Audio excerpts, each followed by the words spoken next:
Ito po ang Labi River na matatagpuan sa Barangay Labi, Bungabon, Nueva Ecija.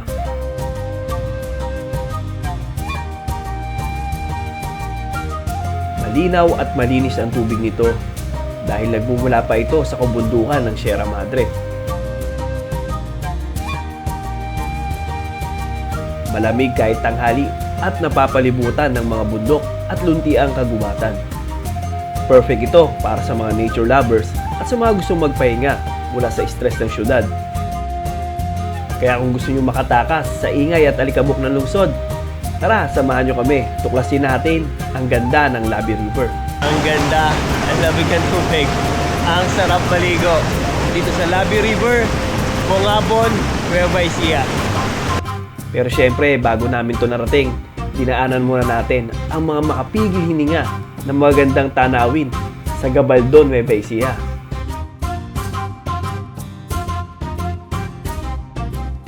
Hanggang sa marating namin ang mga matatalim na kurbada dito sa Mountain Pass ng Bungabon, Nueva Ecija. Kaya tara, sama kayo ulit sa aming biyahe. Ang sarap magmotor! Let's go!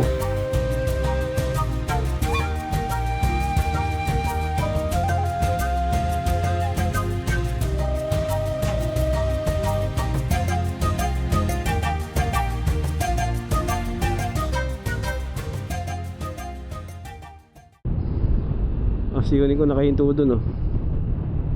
Tuturo ng bundok. Wow, yun yung view ng bundok, oh. Ganda, oh.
Grabe.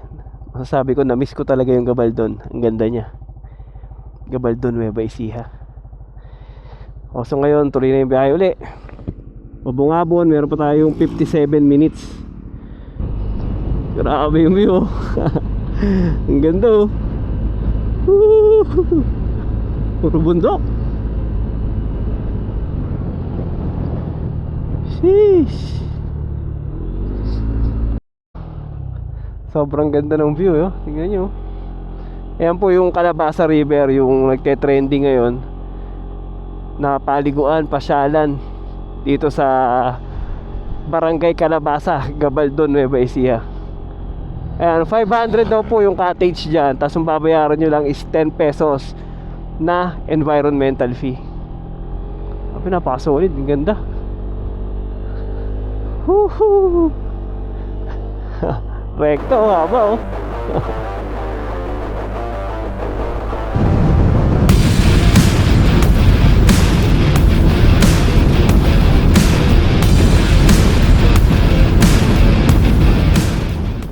Grabe.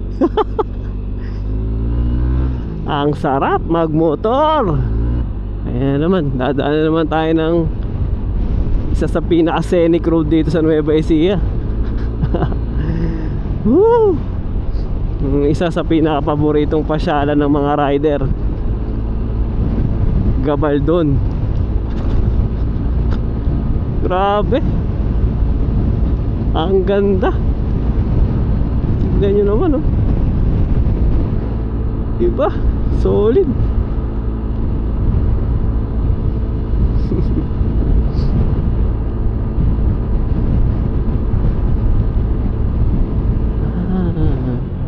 Pag linggo, weekends, holiday, Daming rider dito. Pila-pila kayo dito ang picture. Pero ngayon meron din ayun, oh. I love Gabaldon. Iba-iba motor nila, oh. Salamat po, bayan ng Gabaldon, Nueva Ecija. Woohoo! Rekta na naman.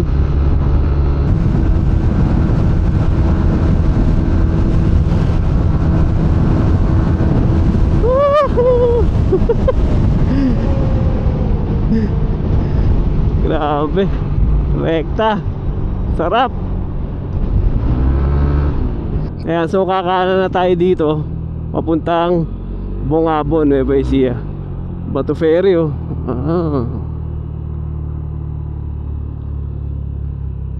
Ayan, kanan na tayo dito. Dito naman po yung daan papuntang Bongabon. Punta muna tayo ng Labi Bridge. Ayan, nandito na po tayo sa Bongabon, Nueva Ecija. So ang Bongabon po ay ang onion capital of the Philippines. Ayan, sila yung pinakamalaking producer ng sibuyas sa bansa. So ngayon po, ayan, marami tayong nakikita doon, no, ng mga nag-harvest ng sibuyas. Ayan sila, oh. Ayun, oh. Dami sibuyas, sako-sako. Mura ng sibuyas dito. Ayun, oh. Sako-sakong sibuyas yung hina-harvest nila dito. Dami, magkano kaya isang kilong sibuyas? Puro kulay pula, no? Puro sibuyas na pula. Anay, magkano po ba kilo ng sibuyas dito sa Bongabon, Nueva Ecija? Dati po, medyo mataas na noon. Ngayon po, bumagsak ang presyo na naman. 45 lang po. 45 pesos ang isang kilo. Opo. And then yung rolling nun, pagka nakarating na halimbawa ng Bulacan, magkano na po binibenta sa Minsan po, palengke? binibenta nila ng 80, 70. So halos kalahati din pala, no? Ay. Tuwing kailan po ba ang anihan ng sibuyas dito sa Bongabon? Ang talaga pong anihan, March pa lang po.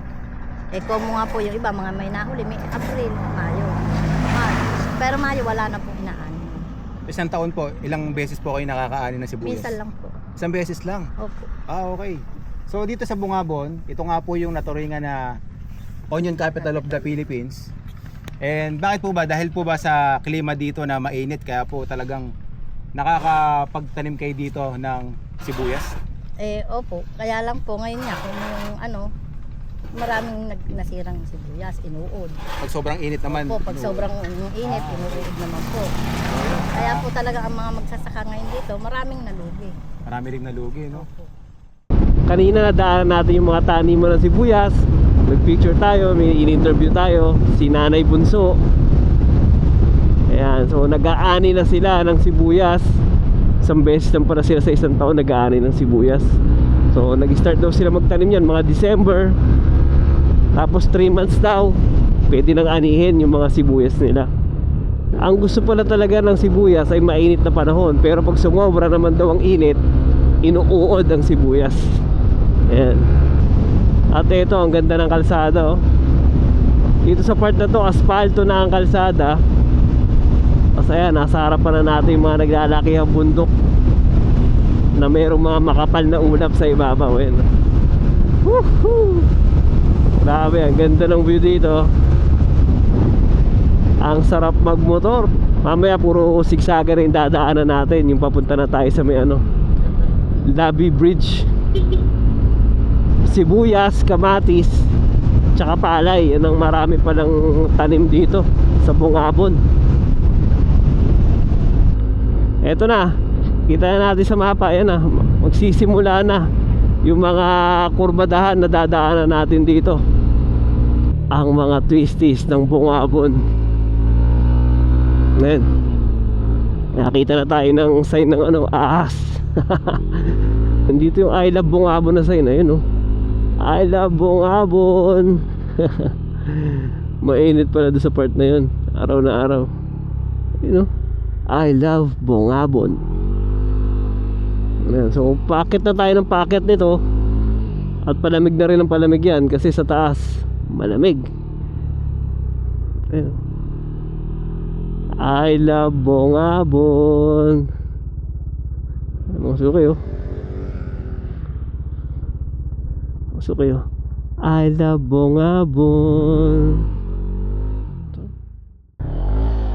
Alright, daanan na natin yung I love Bongabon.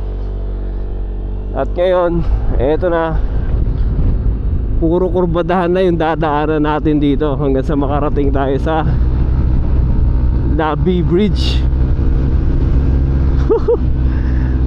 Ang sarap magmotor.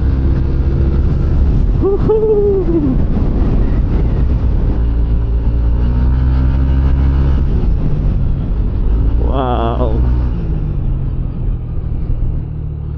Yun naman yung mga kurbadahan dito, oh. Tatalim, no? Uy, may ano, oh. Ano yun? Pugo. Pugo nga. May pugo. Medyo malapit naman na, 10 minutes na lang nandun na tayo sa Labi Bridge. So hindi naman ganun kahaba yung mga kurbadahan na dadaanan natin dito. Pero matatalim yung mga kurbada dito. Oh. Wow, laki ng bundok, oh.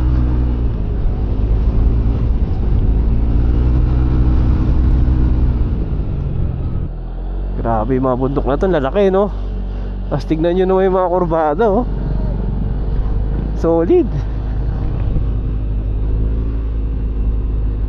Matatalim yung mga kurbada dito. Parang mga U-turn yung iba. Slow down, accident prone area. Yun mo kasi mga kurbadahan dito. Matindi rin talaga. Oh, ang ganda rito, dahil puno, oh. Preskong presko yung hangin dito, eh. So 7 minutes na lang makarating natin yung Labi Bridge, tsaka yung Labi River. Yun, marami rin naliligo dun, lalo na pag weekends tsaka holidays. Ngayon pahapon na, time check for 12 PM. Tsaka ordinaryong araw ngayon, Thursday. Wala masyadong tao. Sa kalsada pa lang papunta ng Labi River, siguradong mag-e-enjoy na kayo. Kasi puro twisties, malamig ang simoy ng hangin, maraming puno. At sa tatanaw nyo yung mga nagdadaki ang kabundukan dito. Wow. Grabe, ang taas itong bundok na to. Wow. Yan ang Sierra Madre Mountain Range. Malamig talaga dito sa Bongabon. Lagi na lang mahangin dito. Kasi merong resort din dito na napuntahan namin noon, yung The Haven Joy. May lagpas pa ng Labi Bridge, packet pa ng konti. Sabi nga ng may-ari, ang klima nga daw nila doon sa may gawing itaas, para silang Tagaytay. Laging malamig. Grabe yung hangin doon, hindi to may tigil. Parang may pabrika ng hangin. Ayun, tatanong ko na yung Labi Bridge, yung lapit, no. May nakasulat, oh, I love Labi. Ayan. So Barangay Labi, Bongabon, Nueva Ecija. Grabe yung mga kabundukan dun, oh. So ang lapit na rin talaga natin. Kalagay nga sa mapa, 1 minute na lang yun. Woo, ayan, oh. Whoa. Ayan na siya, Labi Bridge. Labi Bridge, Bongabon, Nueva Ecija. Ayan, napakarami rin mga cottages dito, oh. Grabe, napakasolid, ah. Ganda. Woohoo! Labi Bridge.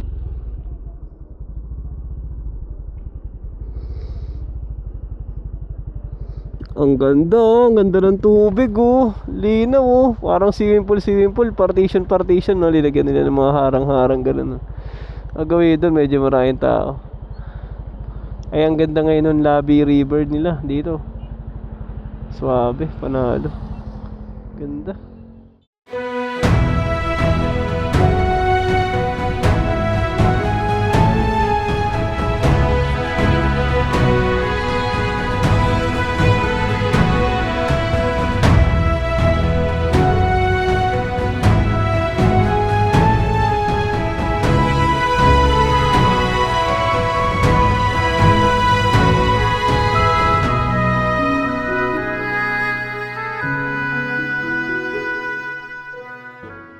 Ayun yung bahay na tinuluyan natin dito sa Labi, Bongabo, Nueva Ecija, yung mga tipi hut. Ayun lang din sa harap yung motor natin. At yung harap nung tinuluyan natin, eto na. Ito na yung Labi River. Ayun yung Labi Bridge, yung sikat na bridge dito. Napakaganda ng view dito. Pa-solid. Masuki, tingnan natin kung gaano kalamig yung tubig dito sa Labi River. Napakalinaw ng tubig, mga suki, oh! Tap! Wala kilogram! Malamig yung tubig, ah!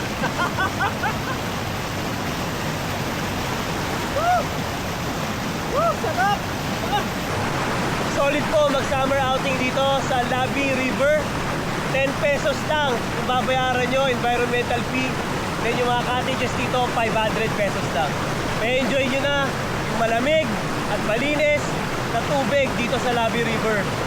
Grabe. Budget meal, summer adventure. Dito tayo, Bongabo, Nueva Ecija.